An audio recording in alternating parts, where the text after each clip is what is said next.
Aduh, susah ya. Baik, rekan-rekan, menjawab pertanyaan Stephen ya. Mmm, Nanti kita akan masuk materi, menjawab pertanyaan Stephen yang bicara masalah, pelanggaran atau tumpahnya minyak di perbatasan laut, di zona tambahan. Kemudian saya tidak terlalu detail membaca case antara Vietnam dan Brunei, terjadi letak koordinatnya di mana, tetapi ada prinsip yang terdapat di dalam United Nations Conventions Law of the Sea atau Konvensi Hukum Laut, dinyatakan bahwa hal yang pertama dilakukan ketika terjadi pencemaran adalah negara pantai. Nah, dalam hal ini negara pantai negara yang paling dekat atau negara yang eh, yang jaraknya dengan daratan lebih dekat,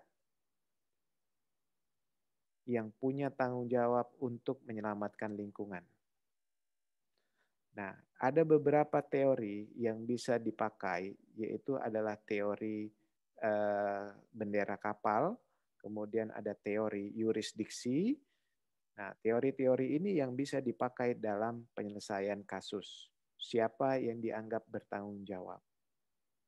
Nah, Anda melihat di UNCLOS, Anda akan melihat yang paling masuk akal yang mana. Nah, walaupun nanti ini kasus akan dibawa misalnya ke pengadilan nantinya, tetapi harus melalui proses tahapan diplomasi. Ya, ada mediasi terlebih dahulu yang dilakukan. Seperti itu. Nah, tetapi dasar hukum yang dipakai adalah UNCLOS. Karena terjadinya di mana? Karena terjadinya di laut. Nah, tetapi dalam penyelesaian sengketa internasional nanti Anda akan ambil juga pertama yang akan dilakukan adalah tahapan diplomasi. Tetapi dalam prinsip keselamatan, yang diselamatkan adalah manusia dan lingkungan. Jadi walaupun nanti ada tabrakan, hal yang pertama yang dilakukan bukan perangnya yang didahulukan, tetapi keselamatannya. Ya, apapun kebangsaannya, apapun bendera kapalnya, yang diutamakan adalah keselamatan manusia dan keselamatan lingkungan. Nah, itu ya. Jadi siapapun ketika terjadi di laut lepas, zona ekonomi eksklusif ataupun zona tambahan, hal yang pertama dilakukan adalah siapapun yang paling dekat bertanggung jawab. Itu yang prinsip yang dianut di dalam UNCLOS. Nah, itu teman-teman. Nah, nanti silahkan lihat lagi case-nya karena saya belum baca detail, saya tidak berani mengatakan salah siapa dan siapa yang harus bertanggung jawab karena saya harus lihat kasusnya. Nah, orang hukum juga begitu.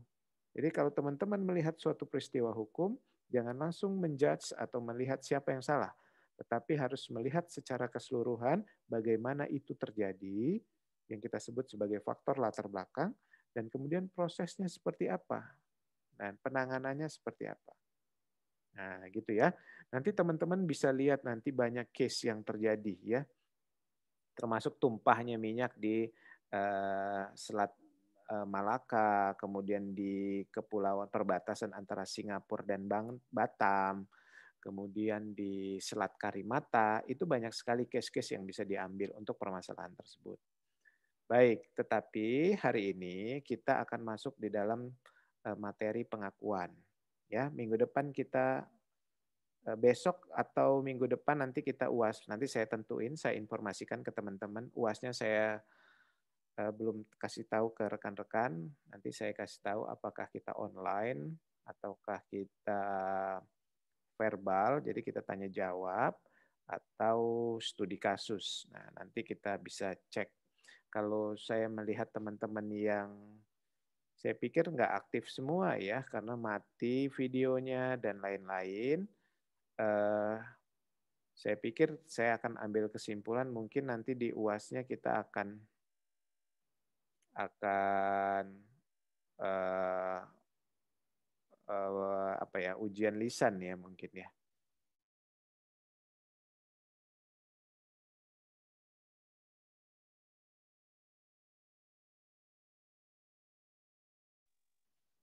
Baik,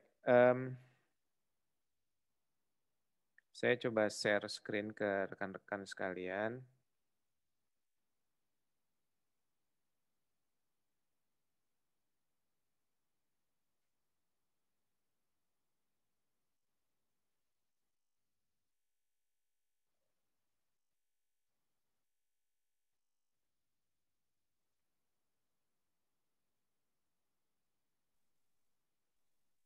Baik, kita masuk di dalam pertemuan kelima pengakuan dalam hukum internasional. Kira-kira apa sih prinsip pengakuan atau tindakan pengakuan atau teori-teori pengakuan dalam hukum internasional dan apa yang dimaksud dengan tindakan pengakuan itu sendiri, itu ya.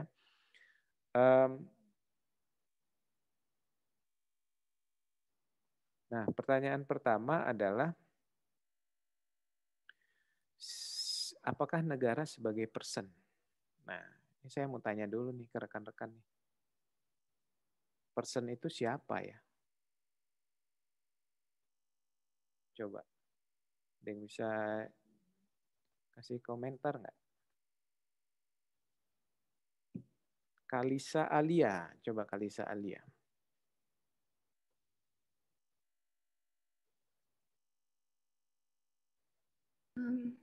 Menurut saya, person di pengertiannya itu adalah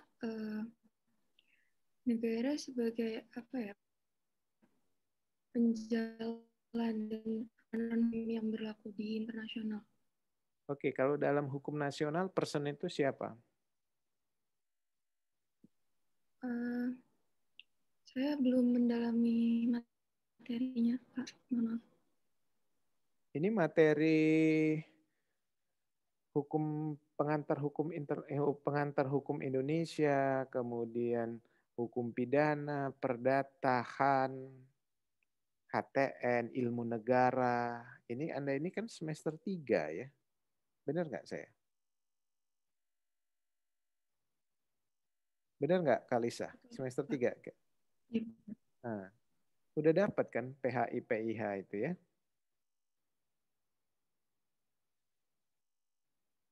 Andrew Naibaho. Ada nggak?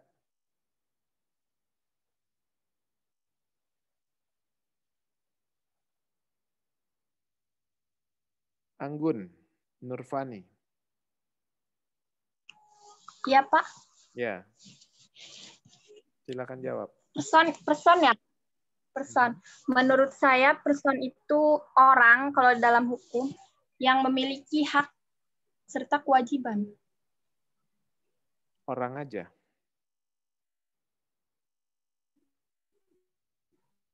Bisa dan hukum. Oh, orang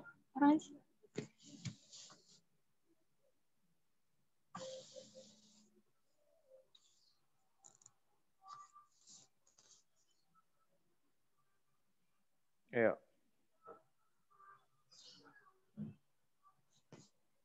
Oke. Dinda Azahra Anjani. Dinda Azahra Anjani, mana? Ada nggak?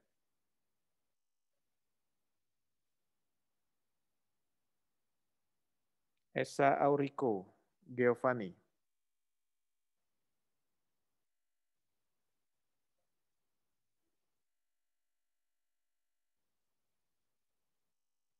Fatia Nurhayati.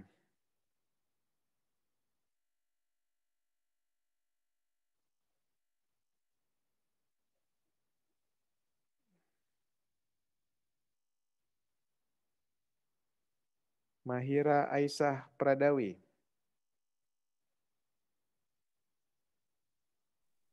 Iya, Pak. Ya. Yang dimaksud person kalau menurut saya person dalam hukum nasional itu orang dalam pembawa hak orang atau gimana sih? Orang dalam pembawa hak atau badan hukum tersebut.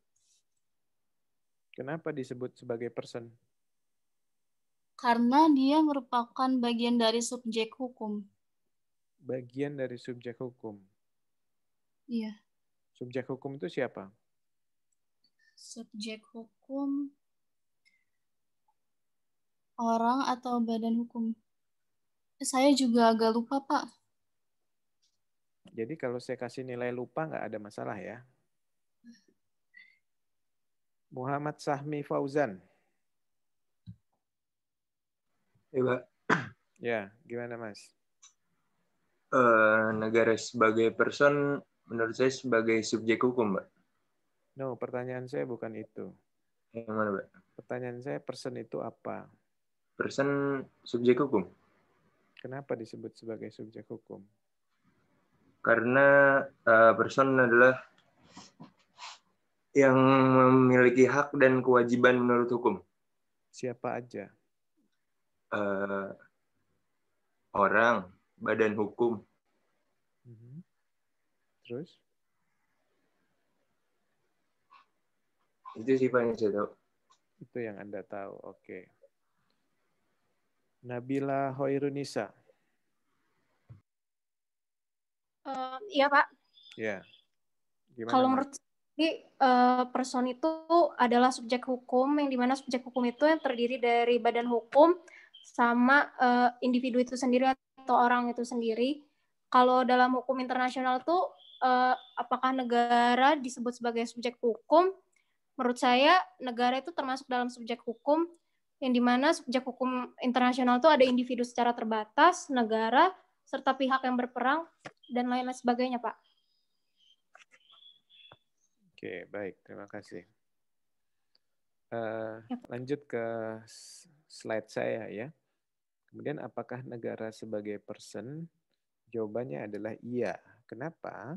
Dalam sistem hukum Indonesia, person itu tidak hanya diartikan sebagai orang, tetapi juga badan hukum. Kenapa?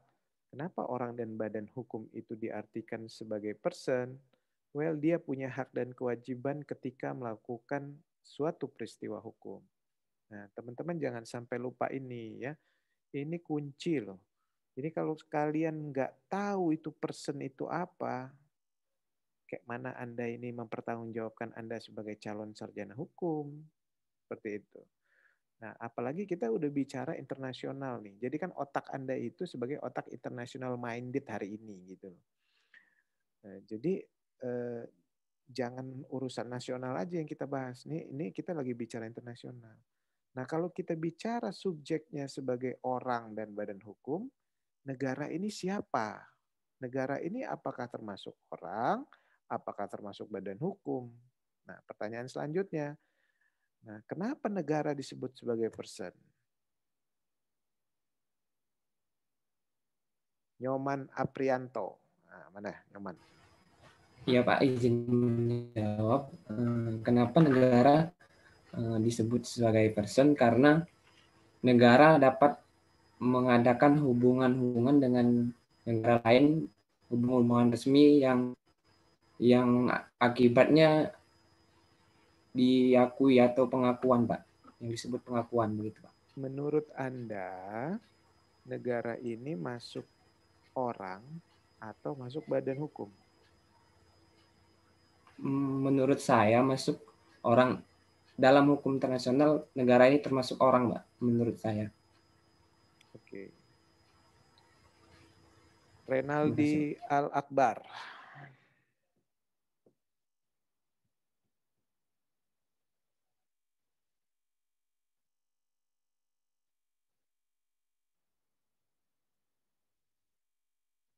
Nggak ada?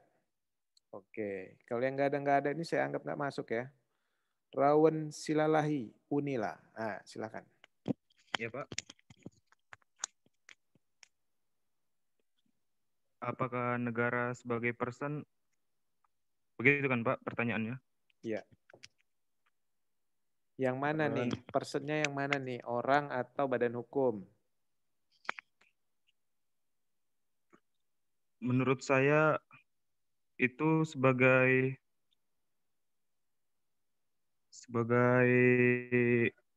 sebagai badan hukum, Pak, karena dia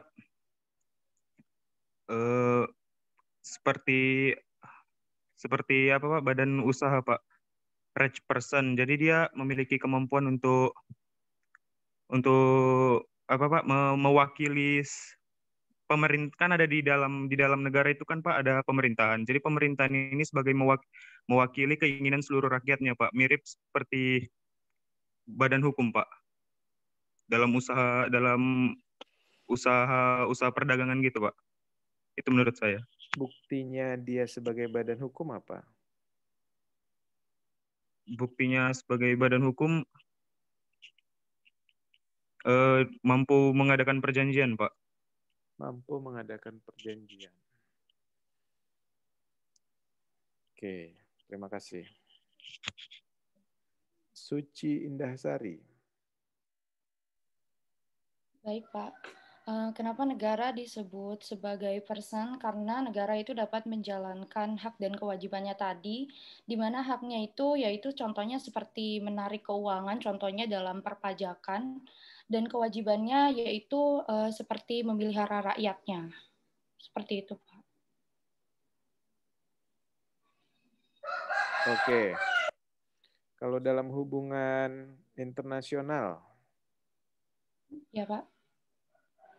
Kalau dalam konteks hubungan internasional, kalau itu kan tadi menarik pajak tuh dalam konteks nasional ya. Kalau dalam konteks hubungan internasional? Hak negara yaitu berhak untuk mengikuti segala perjanjian-perjanjian antar negara. Jadi tidak dibatasi. Mengikuti segala perjanjian di negara-negara, antar negara. Mengikuti perjanjian-perjanjian. Oke ya, baik. Terima kasih. Iya, Saya lanjutkan. Saya bilang tadi, tempatkan pemikiran kita, otak kita di dalam international minded ya. Ketika saya bicara untuk skala nasional, oke, kita bicara nasional. Tapi kalau untuk skala internasional, Anda harus mampu membandingkan konteks nasional dan internasional. Itu maksud saya ya. Nah, jadi pertanyaannya, apakah negara sebagai person? Person tadi siapa? Oh, ternyata ada human, ada orang, dan ada badan hukum. Ya, negara ini masuk kemana nih? Negara masuk orang atau badan hukum? Atau di dua-duanya? Nah, di dalam subjek hukum internasional, kenapa dia disebut sebagai negara? Negara punya dasar nggak berdiri? Negara punya dasar hukum nggak? Punya undang-undang nggak? Punya konstitusi nggak? Nah, di dalam ahli para sarjana disebutkan bahwasanya negara itu lebih condong disebut sebagai badan hukum. Kenapa? Karena dia punya dasar. Oh, ada juga sarjana lain yang berbilang, emang manusia nggak bisa disebut sebagai negara disamakan sebagai orang. Kenapa? Orang itu punya dasar hukum juga loh. Orang itu punya akte kelahiran loh. Manusia lahir itu ada surat keterangannya loh. Itu dasar hukumnya loh. Sama aja kayak negara lahir itu ada surat keterangan. Jadi sehingga para sarjana hukum, para ahli hukum menyebut negara itu sebagai person.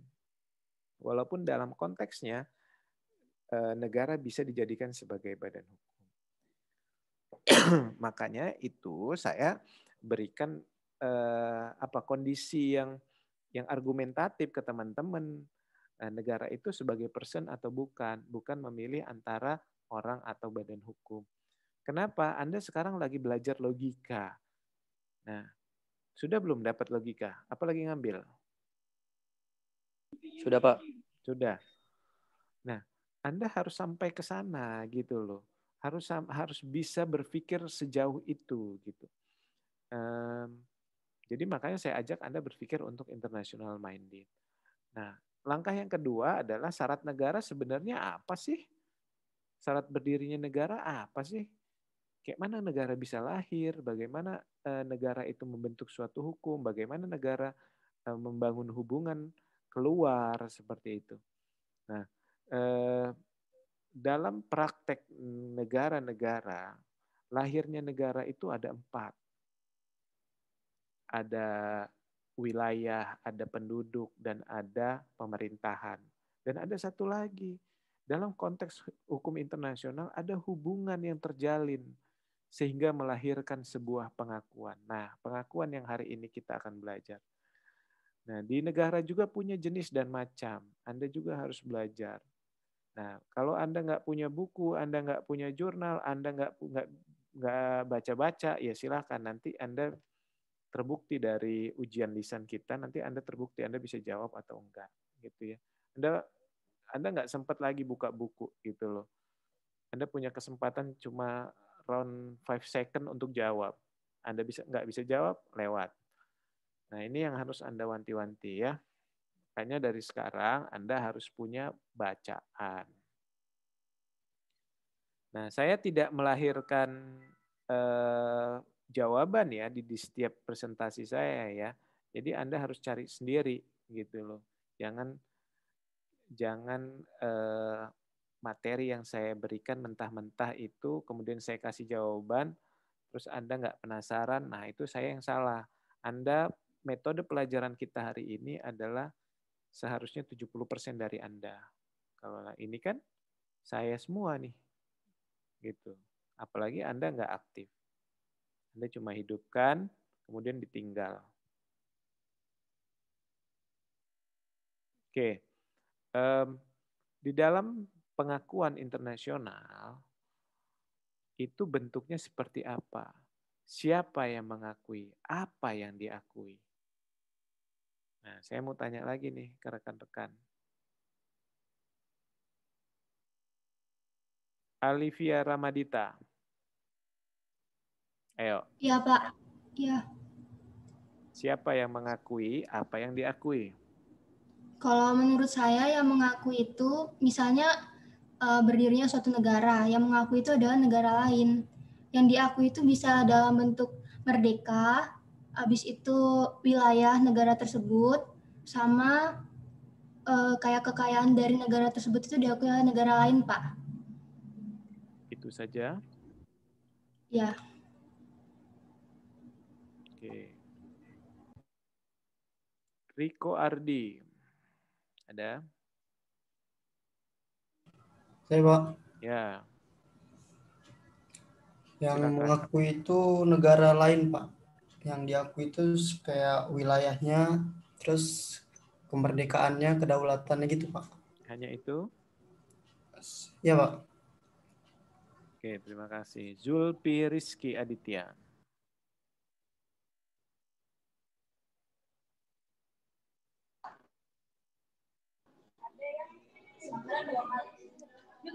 Untuk pengakuan internasional, siapa yang mengakui itu sebuah negara, Pak, yang mengakui yang diakui itu seperti ya tadi kemerdekaan, terus juga pemerintahan yang berdaulat, Pak.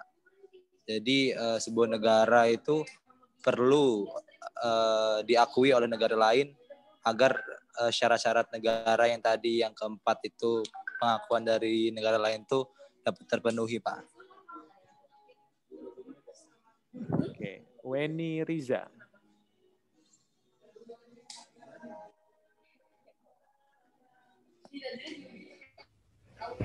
Iya, Pak. Ya, silakan Mbak Weni.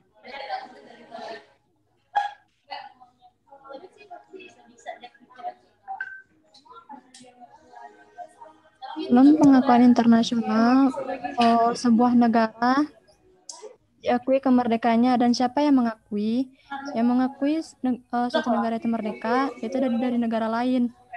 Dan yang diakuinya itu seperti kayak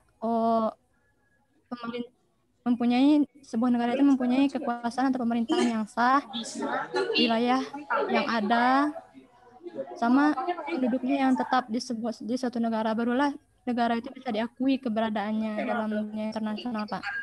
Oke, baik. Zulpi, silahkan mute. Weni juga mute suaranya ya. Baik, terima kasih Mbak Weni. Apakah hanya sebatas negara yang diakui hari ini? Kemudian apa cuma kemerdekaan yang diakui? Coba teman-teman otaknya bisa jalan-jalan kemana-mana gitu ya. Hari ini kita mengakui sebuah organisasi internasional. Kalau teman-teman suka nonton MMA, martial art ya, kemudian MotoGP atau Formula One atau apalagi ASEAN atau Uni Eropa. Nah, yang paling gampang dan simpel, siapa yang mengakui subjek hukum internasional? Apa yang diakui objek hukum internasional? Nah, tapi kan pertanyaannya nggak selesai sampai di situ. Siapa subjek, siapa objek? Nah, siapa yang mengakui untuk pengakuan internasional? Well, dalam lingkup negara, ya, dalam konteks kemerdekaan suatu negara, sudah sewajarnya negara-negara lah yang menjadi subjek hukum untuk mengakui. Nah, kalau konteksnya organisasi internasional, siapa yang mengakui? Negara kah? Multinational company kah? Organisasi yang lain kah? Atau federasi? Dalam konteks nasional, misalnya lahirnya PSSI, ya, Persatuan Sepak Bola misalnya. Siapa yang mengakui klub-klub bola yang ada? Apakah klub-klub bola itu termasuk subjek hukum? Ya, dia termasuk. Ada nggak syarat dia berdiri? Ada nggak dia dasar hukum? Ada nggak dia ADART? Oh ada. Ada nggak dia akta notaris? Oh ada. Oh dia sah ternyata sebagai organisasi nasional, organisasi bola nasional, sehingga dia bisa tergabung di dalam PSSI gitu. Nah, di dalam konteks internasional sekarang, bentuk pengakuan internasional tidak hanya terbatas di negara-negara saja. Nah, kita bisa melihat di subjek hukum internasional yang lain. Organisasi internasional kah, negara, otorita, multinational company, federasi, banyak ya hari ini ya. Nah, jadi jangan negara saja. Nah, kemudian apa yang diakui banyak. Kalau negara, oke, kemerdekaannya. Kemudian apalagi pemerintahannya. Apalagi, pergantian pemerintahan. Oh, ada okupasi, ternyata ada penjajahan. Siapa yang diakui? Oh, negara yang baru yang menguasai. Kita mengakui juga. Ada contoh kita misalnya negara-negara yang nggak kita akui sebagai negara. Apa? Ada otorita Cina Taipei, Taiwan. Ada otorita Israel. Israel nggak kita akui. Kenapa? Kita nggak punya hubungan diplomatik. Kita tidak mengakui mereka sebagai negara. Nah, tapi perdagangan terjalin nggak? Oh, terjalin perdagangan. Ada barang-barang yang hasilnya dari Israel, ada barang-barang yang dari Taiwan. Tetapi dalam konteks kenegaraan, hubungan diplomatik kita nggak mengakui. Kenapa? Nah, itu kembali lagi kepentingan internasional, politik internasional. Ya. Sampai sini ada pertanyaan nggak? Nggak ada. Silakan kalau mau ada pertanyaan, cut aja ya. Saya Pak mau bertanya, silakan gitu. Saya nggak batasi. Pak, saya ingin bertanya Pak. Ya, silakan. Kalau misalkan yang mengakui negara maju dan berkembang itu PBB atau negara-negara kayak ya semua negara Pak? Gimana itu Pak? Kalau maju dan berkembang. Terima kasih Pak. Kalau negara maju dan berkembang yang mengakui siapa? Baik. Di dalam peraturan World Trade Organization, dalam WTO, memang dibatasi dan diatur mana yang disebut sebagai negara maju dan mana yang disebut sebagai negara berkembang. Dilihat dari apa? Ada keuntungan per tahun. Yang paling lengkap Anda bisa lihat di OECD, ya, di organizations tentang economic development ya. Jadi ada nilai statistik internasional yang membedakan. Oke, baik. yang membedakan antara negara maju dan negara berkembang. Ya, dilihat dari pendapatan per kapita per tahun. Nah, tetapi dalam hubungan perdagangan, hubungan ekonomi sebenarnya tidak ada, hanya dalam penciptaan standar. Sehingga dibatasi mana yang disebut negara maju, mana yang disebut negara berkembang. Nah, dalam hubungan tidak diatur sebenarnya, tetapi dalam penciptaan standar suatu hubungan internasional diatur. Ada kekhususan yang didapat oleh negara-negara berkembang. Contoh ya, ada produksi vaksin nanti yang akan dilakukan oleh negara-negara berkembang. Apakah harganya disamakan dengan yang negara maju? Nggak bisa. Negara-negara yang lemah ekonominya tidak akan bisa membeli. Sehingga di dalam WTO, khususnya di dalam TRIPS, diatur untuk negara-negara yang berkembang, nanti harganya bisa diturunkan dari harga yang sebenarnya di negara maju.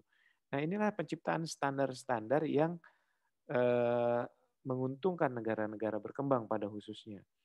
Nah, untuk yang mengatur itu siapa? Organisasi internasional.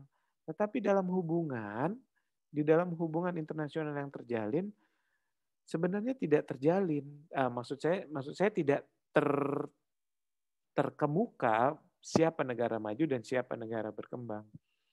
Nah, selebihnya negara maju dan negara berkembang itu hanya dibatasi oleh pendapatan per kapitanya saja. Seperti itu. Di negara-negara Eropa pun banyak sekali negara berkembang karena pendapatan per kapitanya kecil. Bahkan pendapatan per kapita kita besar. Nah, ada nilai rasio yang dibagi dengan luas wilayah, dengan luas jumlah penduduk, wilayah, sumber daya alam, dan hasil perdagangan. Nah, sangat complicated sekali ya untuk menentukan negara maju dan negara berkembang. Tetapi tidak masalah dalam hubungan internasionalnya.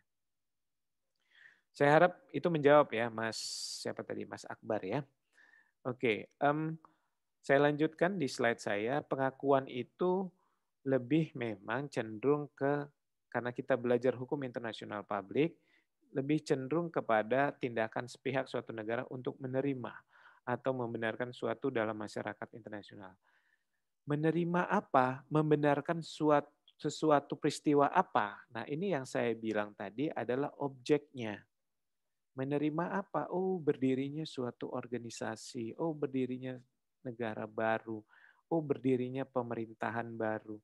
Kemarin seperti kemenangan Biden ya di United States of America. Apakah kita mengakui? Apakah kita tidak mengakui? Nah, itu kembali lagi kepentingan kita dan politik luar negeri kita. Nah, kemudian dalam masyarakat internasional, siapa masyarakat internasional itu? Pertanyaannya sudah terjawab ya di pertama tadi bahwa yang mengakui siapa? Masyarakat internasional atau subjek hukum internasional. Nah, yang disebut masyarakat internasional itu siapa dan kapan disebut sebagai masyarakat internasional? Apakah kita semua disebut sebagai masyarakat internasional sekarang? Gitu. Bisa nggak kita disebut sebagai masyarakat internasional hari ini? Ada yang bisa jawab?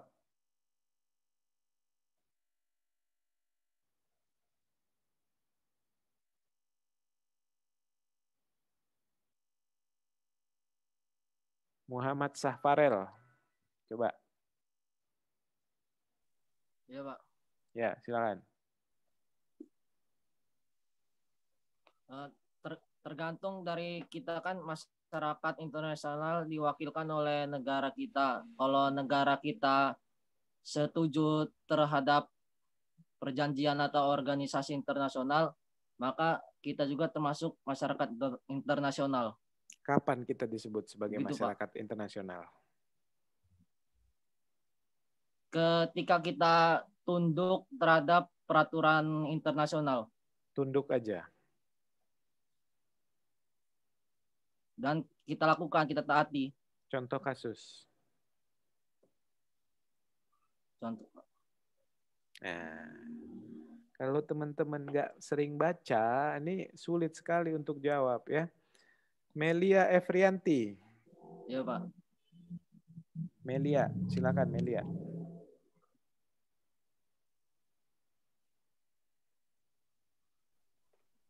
Iya, Pak. Ya. Kapan kita disebut sebagai masyarakat internasional?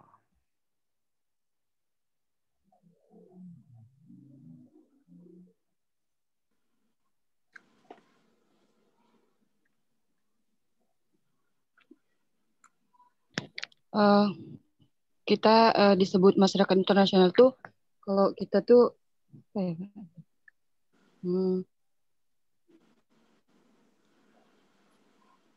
Atau gampangnya begini deh, siapa aja boleh jawab.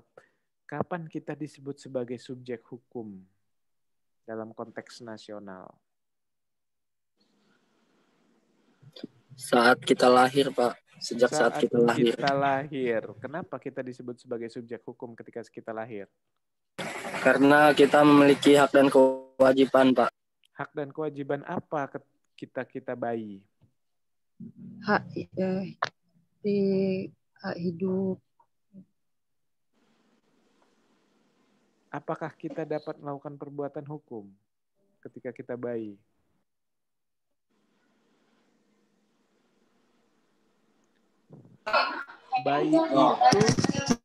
Bayi itu subjek apa objek? Ya, Mas Julfi, silakan kalau mau jawab.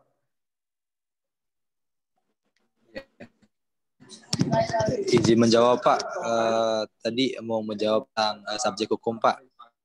Menurut saya disebut sebagai subjek hukum itu ketika kita melakukan interaksi atau peristiwa hukum terhadap orang lain gitu, Pak. Jadi maka dari itu baru bisa disebut sebagai subjek hukum, Pak. Oke. Terima kasih, Pak. Oke, terima kasih Mas Zulfi. Unmute lagi suaranya. Pertanyaan berikutnya yang tadi muncul karena si bayi itu. Bayi itu objek apa subjek? Ayo. Logika ini, logika. Objek itu ketika penggunaannya ataupun sifatnya itu bergojek. Maaf, Pak. Ya, Alip. Apa Alip?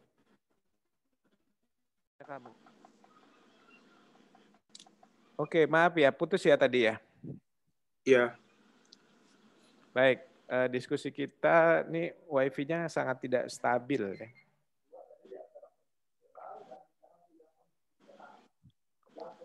Baik, minggu depan kita lanjutkan diskusi kita ya. Oh, kok minggu depan? Besok ya. Baik, pertanyaan silahkan nanti kalau ada pertanyaan di Vclass ya. Kemudian nanti saya kasih forum di Vclass, ada beberapa pertanyaan materi juga saya share ke teman-teman. Nanti silakan dipelajari sendiri ya. Baik, saya ucapkan terima kasih untuk sore ini. Billahi taufiq wal hidayah. Wassalamualaikum warahmatullahi wabarakatuh. Waalaikumsalam warahmatullahi wabarakatuh. Terima kasih, Pak. Terima kasih, Pak. Masuk kelas baru ditanyain.